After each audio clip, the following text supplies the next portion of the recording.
اعوذ باللہ من الشیطان الرجیم بسم اللہ الرحمن الرحیم الحمد للہ الذی الیہ مسائر الخلق وعواقب الامر الحمد للہ الذی الیہ مسائر الخلق وعواقب الامر ونحمد عظیم احسانہ ونیر برہانہ ونوامی فضلہ وامتنانہ ان اللہ بعث محمدا نذیرا للعالمین امینا علی تنزیل الصلاۃ والسلام علی نبی الکریم بالقاسم محمد بواز بلندتر صلوات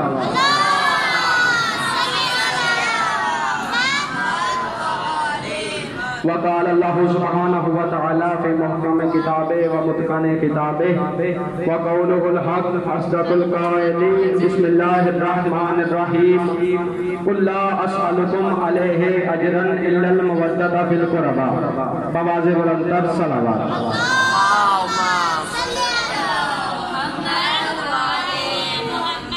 عزیزان محترم میرے تمام بزرگان تشریف فرما ہیں، ان سے اجازت لے کر میں اپنی تقریر کا آغاز کرنا چاہتا ہوں۔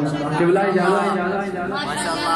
قبلہ میں نے آپ حضرات کی خدمت میں قرآن مجید کی ایک مشہور و معروف آیت پڑھنے کا شرف حاصل کیا، جس میں خداوند متعال فرما رہا ہے کہ اے میرے حبیب ان سے کہہ دیجئے کہ میں تم سے کوئی سوال نہیں کرتا سوائے یہ کہ میری آل سے مودت کرو۔ عزیزان محترم اسی آیت کے 8ویں مصداق حضرت امام علی رضا علیہ السلام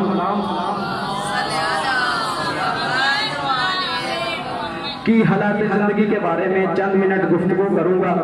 جتنی دیر گفتگو کروں گا آپ کی توجہ کا طالب رہا۔ عزیزان محترم میرے برادر عزیز سکلین بھائی پڑھ رہے تھے کہ مجلس ایک بہت عظیم کام ہے، تو میں بتانا چاہتا ہوں کہ مجلس کروانے والے اور سننے والے شیعہ کتنے عظیم ہیں۔ عزیزان محترم انڈیا کے اہل سنت کے بہت مشہور عالم دین ہیں وحید الزمان صدیقی، وہ اپنی کتاب حدیث اللغات میں لکھتے ہیں کہ حضرت علی کا شیعہ کون ہے۔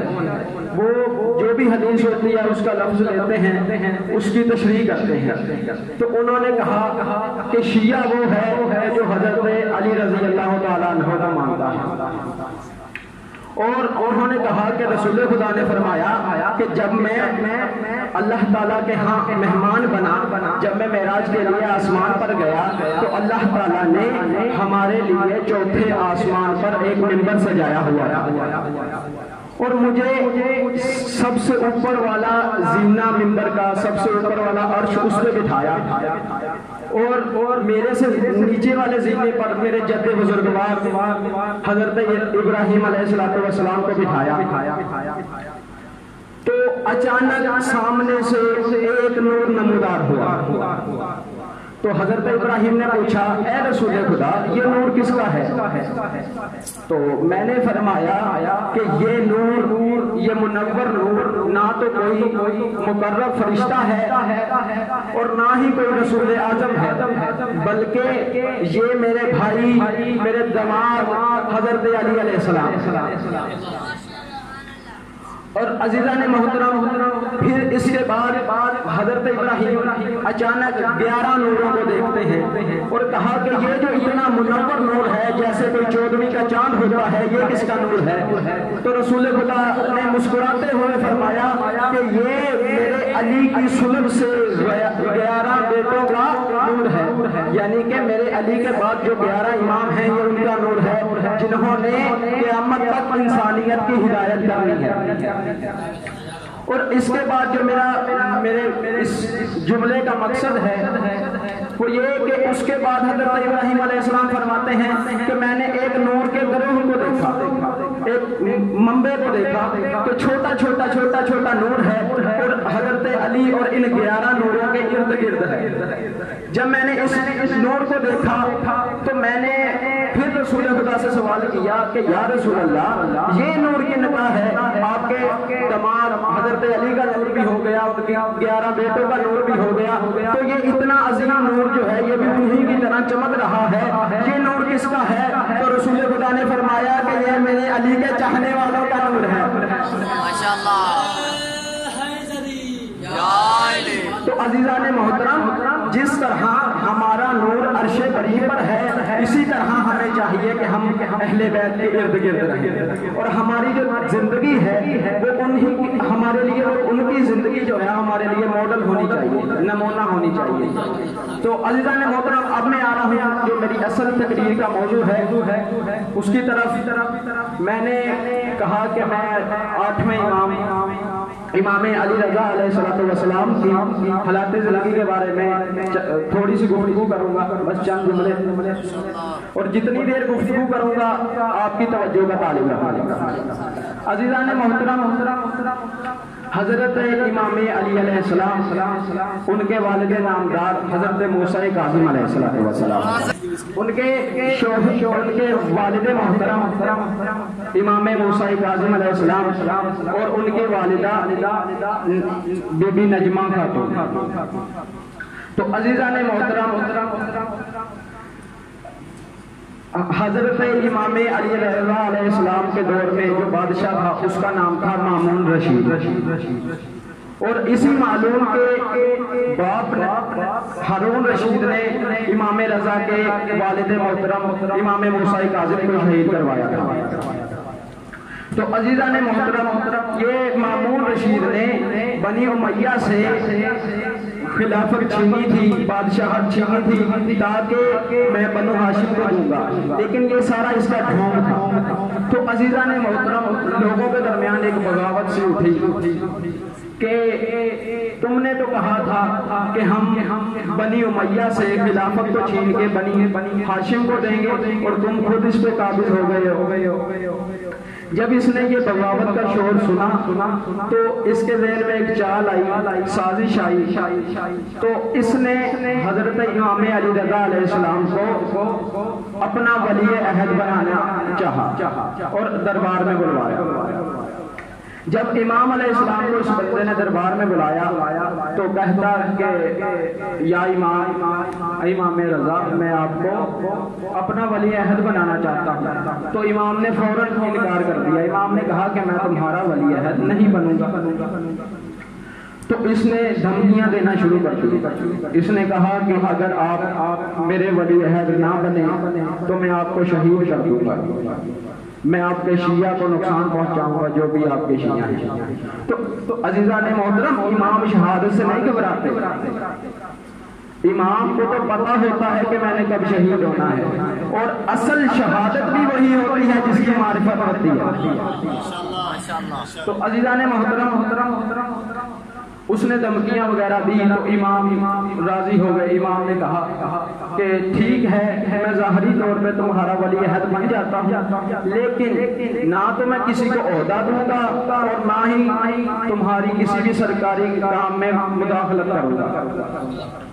اور اس بات کو جب عوام نے سنا، ہم جیسے شیعوں نے سنا، تو وہ امام کے ساتھ بہت غصہ ہوئے، اور ان میں سے ایک بندے نے امام کے ساتھ اتنا غصہ کیا کہ وہ اپنی عبا میں خنجر چھپا کے امام کے پاس چلا گیا کہ میں امام سے سوال کروں گا، اگر انہوں نے میرے سوال کا جواب نہ دیا یا مجھے مطمئن نہ کیا تو میں انہیں نعوذ باللہ قتل کر دوں گا۔ جب وہ خنجر لے کے امام کے پاس گیا، اس نے سلام کیا، امام نے جواب دیا۔ امام نے کہا میں تیرے سوال کا جواب بھی دوں گا، ابھی اس نے کہا نہیں تھا، امام نے کہا میں تیرے سوال کا جواب بھی دوں گا، تجھے مطمئن بھی کروں گا، لیکن یہ جو خنجر ہے اسے نکال کے پہلے باہر رکھ۔ جب اس نے دیکھا اس کے پاس معرفت نہیں تھی، اسے یہ معلوم نہیں تھا کہ یہ حجت خدا ہے، تو اس نے مجبوری بن گئی تھی، اس کے لیے خنجر نکال کے باہر رکھ دیا۔ امام نے کہا کہ تو نے قرآن میں حضرت یوسف کا واقعہ نہیں پڑھا؟ کہا پڑھا ہے۔ کہا اس دور کا جو بادشاہ تھا وہ مسلمان تھا یا کافر؟ کہتا ہے کافر تھا۔ تو کہا کہ حضرت یوسف نے اس کی ولی عہدی کے لیے اس سے حکومت مانگی تھی، حالانکہ حالانکہ وہ بادشاہ تھا کافر، اور یہ جو ہے یہ ہے ظاہری طور پر مسلمان، اور میں نے اس سے خلافت مانگی بھی نہیں ہے۔ وہاں پر حضرت یوسف نے اس وجہ سے مانگی تھی کہ 7 سال کا قحط پڑنا ہے، اور اس قحط کو سے بچانے کے لیے جو طریقہ آتا تھا وہ حضرت یوسف کو آتا تھا۔ اور امام نے فرمایا کہ میں نے بھی ایسے ہی نہیں لی اس سے یہ ولی عہدی، بلکہ آپ کی حفاظت کے لیے لی ہے۔ تو عزیزان محترم، سب سے ضروری ہے کہ ہمیں ہمارے امام کی معرفت ہو۔ اسی طرح حدیث بھی ہے کہ جو اپنے امام کی معرفت کیے بغیر مر گیا وہ جہالت کی موت مرا۔ تو عزیزان محترم، اسی طرح عیسائیوں کا ایک ڈیلیگیشن آ گیا، ایک وفد آ گیا، وہ دربار میں آیا تو یہ مامون رشید جو تھا بہت سیاسی آدمی تھا، اس نے 4 فرقوں کے 400-500 مولویوں کو، بہت بڑے علماء کو اپنے دربار میں رکھا ہوا تھا۔ جب یہ عیسائیوں کا ڈیلیگیشن آیا ہے، یہ وفد آیا ہے، تو انہوں نے سوال کیا کہ آپ حضرت عیسیٰ کو اللہ کا نبی مانتے ہو؟ سب نے کہا ہاں مانتے ہیں۔ اس نے کہا ہم بھی مانتے ہیں۔ پھر کہا انجیل کو اللہ کی کتاب مانتے ہو؟ سب نے کہا ہاں مانتے ہیں۔ انہوں نے کہا ہم بھی مانتے ہیں۔ پھر کہا کہ آپ قرآن کو اللہ کی کتاب مانتے ہو؟ ہم نہیں مانتے۔ آپ حضرت محمد کو اللہ کا رسول مانتے ہو؟ ہم نہیں مانتے۔ اور آپ بھی یہ مانتے ہو کہ رسول خدا جو ہیں وہ وفات پا گئے ہیں، اس دنیا سے انتقال کر گئے ہیں، اور ہم بھی مانتے ہیں کہ اگر وہ تھے تو اس دنیا سے وفات پا گئے ہیں۔ تو ہم ایسا کیوں نہ کریں کہ جو بھی مشترک چیزیں ہیں ان پر اتفاق کر لیں، ان پہ اکٹھے ہو جائیں۔ تو عزیزان محترم، یہ بات جب سب نے سنی تو یہ بات تھی حقیقت۔ نواز اندر یہ بات تھی حقیقت، سب کو اس پہ یقین کرنا پڑا۔ تو اب سارے حیران ہو گئے، اسی طرح خاموش ہو گئے جیسے آپ خاموش ہو گئے۔ عزیزان محترم، تو سب نے کہا اب اس کا حل کیا ڈھونڈے؟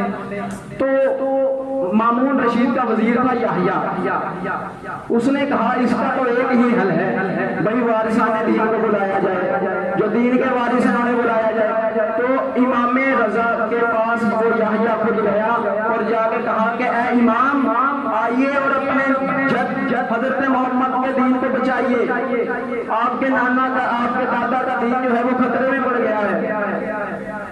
تو حضرت امام علی رضا علیہ السلام آئے تو انہوں نے کہا کہ ہم ہر عیسیٰ کو تو اللہ کا نبی نہیں مانتے، ہم ہر عیسیٰ کو اللہ کا نبی نہیں مانتے، ہم تو اس عیسیٰ کو اللہ کا نبی مانتے ہیں جس نے حضرت محمد کے آنے کی بشارت دی تھی، اور جس نے کہا تھا کہ ایک نبی آئیں گے کہ جن کی عمر تمام امتوں سے افضل ہوگی۔